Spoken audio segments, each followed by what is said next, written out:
Today in Women and Career, we host Dr. Elizabeth Kuta, an accomplished pediatrician at Aga Khan Hospital in Kisumu. We are seeing more women in high-profile careers and business. Join us today as we chat with Daktari about career aspirations, passion, and motherhood. Welcome. This is the Joanne Show. Join and share this moment of truth and laughter. It's all for mix. Join and share this moment. Hey, yeah. Hey, yeah. For the Joanne Show. So tell us about yourself. I am a wife. My husband is called Andrew. I am a mom to 4 kids. My firstborn is 11. He's called Lamek, Liam, Lisa. And the other one is in heaven. Then I am a doctor, a pediatrician at Aga Khan Kisumu, and also studying neonatology, subspecializing in neonatology in Aga Khan, Nairobi. And we also run a construction company in Kisumu with my husband. So I'm an engineer by extension too. There's one bit I didn't realize in my research, that you're back to school again. Yes. So tell me about that. You already have your master's in pediatrics? Yes. So I did my undergraduate in Moi University. That's MBCHB. Then I did my master's in Moi again. Then after you've done your master's in pediatrics, you treat children below 18 years. And then now you subspecialize again. So you can subspecialize in many other different subspecialties in pediatrics. So I chose to do neonatology, in which case you specialize in babies below 1 month. So 0 to 28 days of life. Yeah, so the premature babies, those will be my subspecialty. Okay, that's quite interesting. So how did you begin your career in medicine? Yeah, it's interesting. Initially, my interest was in engineering. Oh. Yeah, so, but our career master back in high school, I think, used to organize our careers in terms of what your strengths are. And I ended up in medicine. So, those days it used to be about how you perform in your KCSE, and that now determines your career path. So I was called for medicine, Moi University, and we went through the whole system and cleared after 6 years. How's your normal week like? Because it sounds really hectic. Yeah, I think maybe I bit off too much that I can take. So my schedule for the week, Monday to Friday, I'm in Nairobi, doing my schoolwork.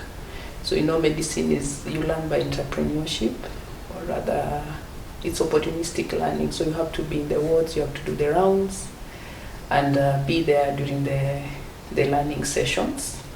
So that's Monday to Friday, and then most of the weekends when I'm not on duty in Nairobi, I travel back to Kisumu on Fridays, and so I get to be with my family Friday to Sunday. Then I travel back to Nairobi. As a pediatrician, what are some of your main responsibilities? So it's about treating babies, children below 18 years. I still have a passion for sickle cell disease and children with sickle cell disease. I did some research in sickle cell disease, and those are some of the patients that I used to see in my clinic in Kisumu a lot. I think most mothers would relate. And so as a pediatrician, you just see the ones who are sick, the ones who are brought to the clinic, some on phone consultations. And also we go ahead and also venture into child health, just trying to ensure the babies are healthy. We do the routine clinics, follow them up, check their weights, how they're growing, milestones, and child health vaccinations, just to keep the babies healthy. And then the ones who are unwell, now we sort them out as outpatient, inpatient. The newborns, we receive them in theatre. So it's, yeah. There must have been some sacrifices that you have made for the sake of your career. Going to Nairobi was not easy, Mm-hmm. but yeah, that's, I think, one of the major sacrifices that I've had to make. Mm-hmm. That I'm not able to be with my children every day, but because it's short term, I believe it will be over soon. It's supposed to go on for how many years? It's 2 years.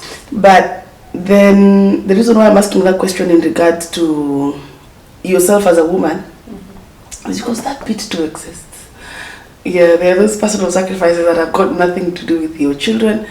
They have just got everything to do with you as Elizabeth. I think as a woman, just taking time off work to get children, I think that's one of the sacrifices that you have to make. Yeah, sure. And then I think, as you brightly put it, you actually forget yourself in the mix, in the maze of all this. Yeah, but we try to balance. There must have been somebody in your life, a woman especially, I'm keen on that, the woman who she is, who has inspired you greatly. One woman you can look to and say, well, it's partly because of her that I wanted to be here and I'm here now. I really admire my mom. Oh, nice.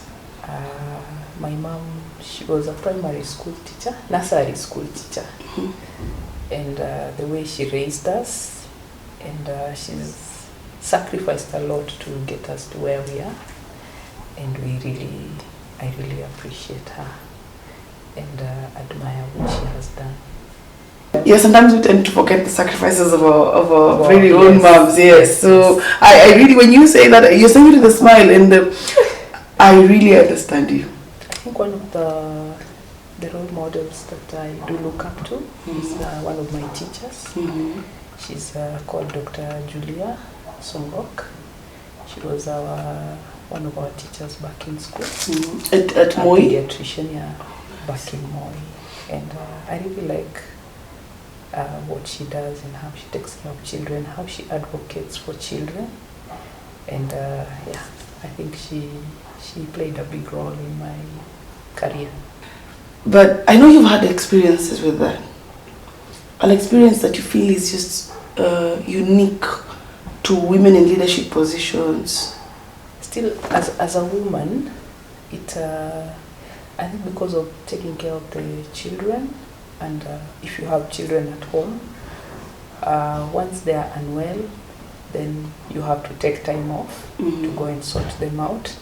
Then you have to keep asking for time off work to go and sort out some things at home, which maybe the dad may not be able to take care of. There's one thing that I wanted to hold off until this moment. Yes. To tell people that Dr. Kuta is also a DJ. Aside from all of us, if anybody was beginning to think that going back to school and being a pediatrician, being a mom and a mother is already a lot, Dr. is also a DJ. Yes. And most people find it really funny. It's funny because even talking to you right now, you're so reserved. You're so measured. I'm really struggling to see the DJ in you. I know. Yeah. Yes. It's something that I really wanted to do way back from when I was much younger, even before I went to med school. Oh. Yeah, so it's something I really had a passion for. But you know those days when you can't tell your parent, I'm going to become a DJ. That was no work, that was no job. No, that was impossible. Yeah. You know, and you see the way people have like this character of a DJ. When you're told this person is a DJ, there are some things you expect. You associate them with certain, there's certain prejudices held against certain professions. Yeah, DJs I looked at like, what do I say? There's this quote that someone says, you can take your daughter or son to med school, and they do 7 years and still become a DJ in the end. So they are looked as like they failed to finish their school, which is not always the case. I know some DJs who are really quite sharp. So I wanted to become a DJ way back. I love music a lot. So I went to, when I did my undergraduate, of course that time you can't tell your dad you want to go and do to become a DJ. Hey, you'll be chased away from. I know. I personally had a very brief gig after school as a karaoke host. I used to host karaoke in some club in town. Yes. It almost got me excommunicated, but I didn't even do it for a year. I don't think my dad would want to hear that. I did my undergraduate, finished, came to do my internship at JTRH. Then it was called what? What was Russia called back then? It was called I don't know. I forgot. I don't know what it was, but it had a different name. Nyanza Provincial General Hospital.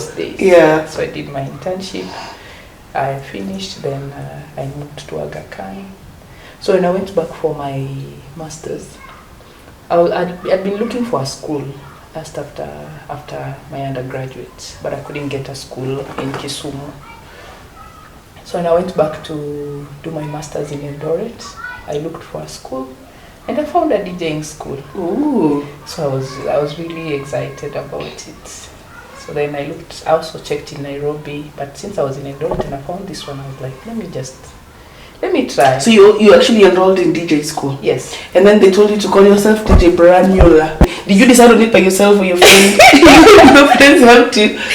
So the name, yeah. We did about 9 months of training. So towards the end, you are told now you need to find your name. Your stage name. Yes, your stage name. What would you like to be your stage name at the end? My teacher was called DJ Frank. It's also called DJ Ninja. From Africa Sounds. Yeah. So he told us to go and look for a name. So when I went back to my class, so we had a discussion. We were doing our usual medical group discussions in the afternoon. So I asked them, what should be my name? I think one person just said DJ Branula, and that was it. He just took your name away with him. And so I went back and told my teacher, I will be called DJ Branula, and it stuck. Yeah. So it's interesting. What is the reaction of the people around you to it, especially at work? When you tell them, you know what, I'm also a DJ. First, they don't believe it. Yeah. They think it's a joke. Then so I have to actually validate what I'm saying with a video or something. So I have to show them, yes, I'm actually a DJ. Yeah, this is a gig. This is a gig I played last week. Yes. Then I think it's something that I like doing, so it gives me a lot of pleasure, and it's not as stressful as medicine. So it's like a stress relief for me. So I post a lot about it on my Facebook page. Like there's a day our CEO, so I think she didn't know about it back in Kisumu. So there's a day she came to me and she was like, Doc, you're actually a DJ. She was so, you could see it on her face, and I was like, oh my God, I thought she would go and get like, you think maybe people will get to know and get mad, but no, it like makes them, I don't know, they're like, hey, I need to find my passion also. It's very important because like in the case of that friend, yes, and I was telling her, but your kids are getting older now. They're going to junior school, so this is a time for you to actually do what you want to do, because our society, unfortunately or fortunately, I do not know, the way it is structured, we pick professions and then we put all our energy into it. We forget about our hobbies and every other thing that we liked doing before that. Yes. So, and then I think also with certain passions, there's a certain shame that comes. I don't know that people want to carry around some of the passions that they have. Yeah. So somebody just feels like, I love DJing, but what do people think about me? I'm an accountant. What an Neonatology? That question, eh? I see that a lot. You know, the way DJs have been stereotyped. Yes. Stereotyped. They are like they like hard drugs. They they do strange things, like many. They've been associated with very bad. Yeah, things, I don't know. They like women. If yes, for the male teachers, and even the female ones are considered loose. You know.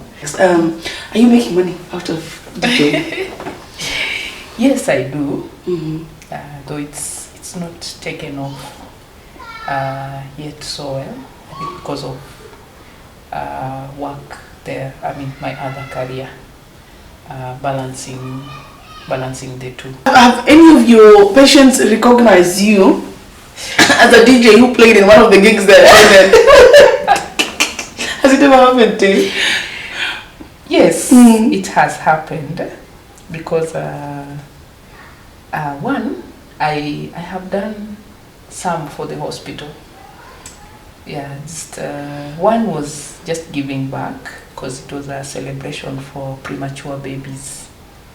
So because there are some that I had managed in the wards and then we discharged, there are good stories. Of course, with premature babies, sometimes there are bad stories, but sometimes we call them over on for celebration, just to appreciate them and the hard work they put in. So they'll be like, of course we don't tell them that I'll be DJing, so it gets them by surprise. They come here and then they're like, is that not the same lady who's been treating my baby at the newborn unit? It's called the newborn unit, right? Yes. Yeah. So already they have the memory of Daktari as their pediatrician when the babies were prem. Then now they see you as a DJ, so it shocks them a bit. And then they're like, okay. But it shocks them in a good way. Yeah, positively. Yeah. So even the ones who get to know that I'm a DJ, maybe they meet me in other gigs, they are pleasantly surprised. So they'll be like, for real, chiki. Personally, also, I will have to attend one of your gigs one day. You need to invite me if you're doing anything around Kisumu. I will. So that I can come and dance to one of your mixes. Yes. I will. Your children, I imagine they find it interesting. Oh yeah, they do. And I do my practice at home. So for DJ sets, I just practice routinely and also preparing for any show that I get. Some of them I do them pro bono, just maybe to get out there, to get known. Some I may be paid a little for fuel or something. Yeah, so I'm yet to like commercialize fully. Yeah, so my kids, they really like when I get the machine, they'll be like, Mama, bring the Pioneer. They call it Pioneer. That's the brand? Yes, that's the brand. Yeah, bring the Pioneer. We want to play. So they'll be pressing all the buttons, disorganizing everything, especially the little one. She's 2 years old. Yeah, so she really gets excited by the machine. So like you can almost not do anything with her, but yeah, they like it. So I saw your Facebook page, and there's a place you seemed to have been playing for some of your colleagues. yes, It was a gathering of your colleagues. yeah, we have a group called Dr. Moms. So just a support group for doctors who are mothers, because I think it's headed by Dr. Joyce Bobengi, Okay. one of our colleagues. So it's like a support group. So we have some meetings once in a while. So I was playing for them at it's called Heart Palms and Memories. Yes. Yeah, it was just a casual meetup. I imagine how interesting it would be just to have a meetup with friends and family, probably even kids, and have, one of my friends or one of my sisters playing on the decks. At every opportunity, I would just keep announcing on the mic. DJ, do you usually say that DJ Branula on the decks? Yes, I do. You say it for yourself, or you have like a pre-recording? I have. You have to buy those. They're called DJ drops. Oh, okay. So they have to be made by certain people who do them. So you buy them and then you can use them in your mixes. I do some pre-recorded mixes, which I upload on Mixcloud. Okay. So just DJ Branula on Mixcloud. So I do that just for practice. Yeah. Nice. So now back at home, How do you, I wanted to ask this question because it almost always comes up whenever you're discussing career and work with women. Traditional gender roles. A lot of women are coming up with this and saying, no, I'm sharing work equally with my husband. And some are like, no, we're still in Africa. What's your opinion? So, or how do you navigate that space? my husband is very traditional. It's not this the new generation. The new generation.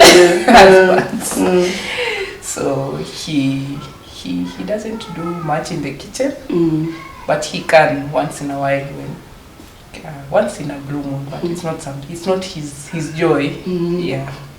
So I have help. So we've had our nanny for the last 10 years.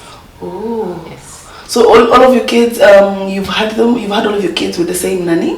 She found the older one, the eldest is 11.